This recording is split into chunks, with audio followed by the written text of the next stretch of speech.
Inabeweka nindo wote kumaini singa vinaka ni ndai weke mnina sema maina live stream ena say buru tam ngani ndo wote kumaikena ni sayandra vinaka vina wale vitalanga ndiki taka kumaina VTFM meitoka ni toma ni tiko ni kena ngara vitako ni tavi ena singa vinaka ni ndai vive rongo ena singa vinaka ni kwa ya wasa talanga ni kena rongo tiko kena nanondaru serikali na maki weke mnina ndau nana maki tiko maikena ngona kena ebola o ana ratu Ndombula na Tavalengo, Beka Waitaki kena loloma era sulumaka, Vewali kena lasa ko kena ilutu asaram.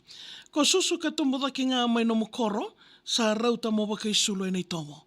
Ka kede ko dakawa o senga ni tuni soro, ra tadori wali na Tavalemo ena levo ni non redandomo. E atu asawa ko sa rui diriawa, ngori no muyanu yanu wagaturanga, koro kese na viti au wagatulosaka, ngori no muiawo kondau dhimbitaka. Ko vinga rabi wali veira na Saravanua, non ra wagaleledi mai wai ki vanua. South Sea Cruises au Ruinruka, Malamala Island, isa ndombula.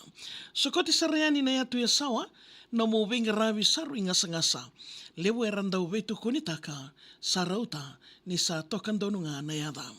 Lewo mbeka erana wagataronga, o de saramanda sa mai sere taki ngoka. Ana ratu na edango sa tarnadola. Ndombula na Tavalengo ke sara no mundo unruka au sa mai wintaka. Me wusoti ke o mai dawiada ongonga na dau mai na loma ni wanga. Au sa waga mode ve ke muni ke sara ni sa waga rau kambile sutungo na wanga. Tomba en dena rao me sa mai dawa na vinga ravi enandua na madao vinaka. Wanuni vinaka tau doko ve kenda me marroi nambula ni saru i leka leka. La loma lewa ke nauro vei Madam Makareta sitiveni ana ratinga vinaka nindai na nondaru serikali na maki mai dingomi rautiko en kena wata en nomu en VTFM en mataka vinaka nindai. Kuningole da volana nomu serikali vtfm.com.fg.